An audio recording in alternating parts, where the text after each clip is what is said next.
बांग्लादेश का मोहम्मद यूनुस प्रशासन पाकिस्तान के साथ संबंधों को सुधारने की कोशिश कर रहा है, लेकिन 1971 के युद्ध की यादें अभी भी इसमें बाधा बनी हुई हैं। हालांकि मोहम्मद यूनुस के नेतृत्व में अंतरिम प्रशासन ने पाकिस्तान के लिए दरवाजे खोले हैं, जिसका फायदा पाकिस्तान उठाने में लगा है।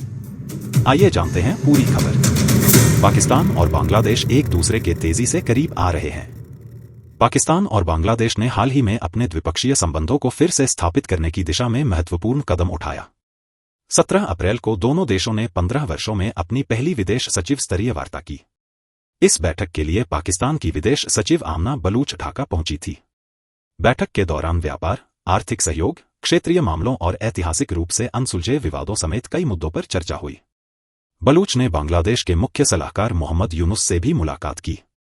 इस दौरान बांग्लादेश ने महत्वपूर्ण रूप से 1971 के मुक्ति संग्राम के दौरान पाकिस्तानी सेना के अत्याचारों के लिए पाकिस्तान से सार्वजनिक रूप से माफी की मांग की। इसके अलावा अनडिवाइडेड पाकिस्तान से 1971 से पहले की संपत्ति के हिस्से के रूप में $4.52 अरब की मांग की। अन्य मुद्दों में फंसे हुए पाकिस्तानियों की वापसी और 1970 के चक्रवात से संबंधित फॉरेन फंड का ट्रांसफर शामिल था। बांग्लादेश ने संबंधों में ठोस आधार के लिए इन मुद्दों को हल करने पर जोर दिया। पाकिस्तान ने लंबित मुद्दों को स्वीकार तो किया, लेकिन सार्वजनिक बयानों में बांग्लादेश की मांगों को लेकर कमिटमेंट की कन्फर्मेशन नहीं की। इसी महीने के अंत में पाकिस्तान के उप प्रधानमंत्री और विदेश मंत्री इशाक डार बांग्लादेश की यात्रा करने वाले हैं। 2012 के बाद किसी पाकिस्तानी विदेश मंत्री की पहली बांग्लादेश यात्रा होगी। पाकिस्तान से दोस्ती बढ़ा रहे मोहम्मद यूनुस। बांग्लादेश का मोहम्मद यूनुस प्रशासन पाकिस्तान के साथ संबंधों को सुधारने की कोशिश कर रहा है, लेकिन 1971 के युद्ध के यादें अभी भी इसमें बाधा बनी हुई हैं। बांग्लादेश में अभी भी वह पीढ़ी बची है जिसने इस युद्ध की भयावह यादों को जिया है। 1971 के दर्दनाक युद्ध ने 30 लाख बांग्लादेशियों की जान ली और व्यापक अत्याचार हुए। हालांकि बांग्लादेश की आज़ादी के बाद शेख मुजीबुर रहमान समेत बांग्लादेश के शुरुआती नेताओं ने पाकिस्तान के साथ संबंधों को संतुलित करने की कोशिश की। इसमें 1974 में लाहौर में इस्लामिक संगठन के शिखर सम्मेलन में भाग लेना शामिल था। बांग्लादेश पाकिस्तान के संबंधों में उतार चढ़ाव। लेकिन 1975 में मुजीब की हत्या के बाद संबंध खराब हो गए। बाद की बांग्लादेशी सरकारों का दौर उथल पुथल भरा रहा। हसीना के कार्यकाल के दौरान बांग्लादेश ने युद्ध अपराधों के मुकदमे चलाए। 2016 में जमाते इस्लामी के नेता मोतियुर रहमान निजामी जैसे लोगों को फांसी दे दी गई।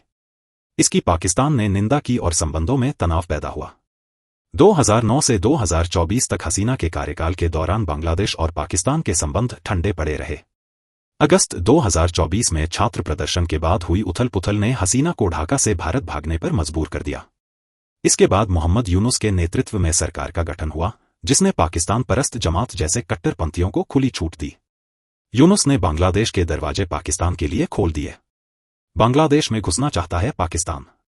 बांग्लादेश की विदेश नीति में यह महत्वपूर्ण बदलाव रीजन की जियोपॉलिटिकल एक्टिविटी को नया शेप देने की क्षमता रखता है। पाकिस्तान इस मौके का तेजी से फायदा उठाना चाहता है। हसीना के जाने के बाद मोहम्मद यूनुस और पाकिस्तान के प्रधानमंत्री शहबाज शरीफ के बीच 2 बार तीसरे देश में मुलाकात हो चुकी है। पाकिस्तान और बांग्लादेश के बीच 1971 के बाद से पहली बार समुद्र के रास्ते व्यापार शुरू हुआ है। चीन भी दे रहा है साथ। पाकिस्तान और बांग्लादेश के बीच संबंधों को बहाल करने में चीन भी अहम रोल निभा रहा है। बांग्लादेश और पाकिस्तान के साथ चीन की रणनीतिक साझेदारी त्रिपक्षीय गठबंधन को प्रोत्साहित करती है, जो भारत की चिंता बढ़ाती है। मोहम्मद यूनुस ने अपने पहले द्विपक्षीय विदेशी दौरे के लिए चीन को चुना, जो बांग्लादेश के बदले नजरिए को दिखाता है। पाकिस्तान और बांग्लादेश के बीच सैन्य संबंधों में अभूतपूर्व वृद्धि देखी गई है, जो एक रणनीतिक बदलाव का संकेत है। जनवरी 2025 में lieutenant general SM Kamrul Hasan के नेतृत्व में एक बांग्लादेशी सैन्य प्रतिनिधि मंडल ने पाकिस्तान दौरा किया, तो उसी महीने में पाकिस्तानी सेना की खुफिया एजेंसी ISI के वरिष्ठ अधिकारी बांग्लादेश पहुंचे थे। इसके अलावा बांग्लादेश ने पाकिस्तान और चीन द्वारा विकसित JF-17 थंडर फाइटर जेट में भी दिलचस्पी दिखाई है।